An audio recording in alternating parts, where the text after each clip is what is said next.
হ্যাঁ গাইস, আসসালামু আলাইকুম। আশা করি সবাই ভালো আছেন। আমিও আপনাদের দোয়ায় ভালো আছি। বিকালবেলা বৈশা মনে করি কি খামু নানান ধরনের খালি খাওয়ানোর আইটেম আসে। তা আমার একটা বুদ্ধি বাই করছি।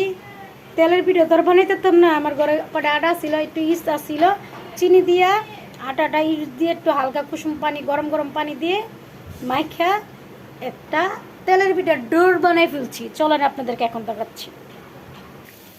এই হইল সেই মজাদার একটা পিঠা।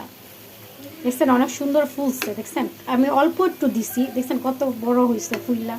দেখছেন খেতে মনে খুব মজা হবে, আমি জানি। এটা ফার্স্ট আমি করেছি এই রেসিপিটা, আমি এখনো খাই না, কিন্তু দেখে মনে হচ্ছে মজা হবে।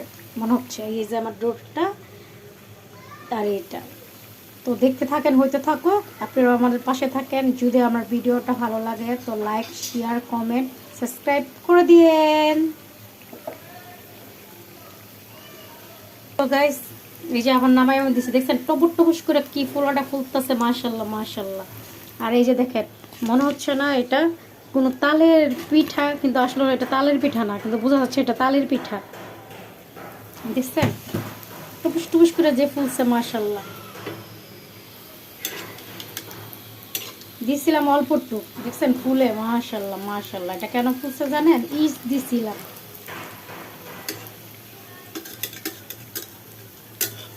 গেছিলাম একটা খাইতে, ও মা, গরমের চুলায় মুখে দিতে পারলাম না। আমি বলছি থাক, ঠান্ডা হইলে হয়তো মজা লাগবে, গরম গরম মুখ পুড়ে যাবো, তাই আমি ঠান্ডা হইলেই খাবো।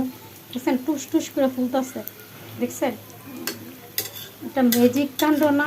এটা আমি প্রথমেই ফার্স্ট ট্রাই করলাম, নিজের বুদ্ধি খাটায়, মানুষেরটা না। তো দেখতে থাকেন আজকের ব্লগটা, যদি ভালো লাগে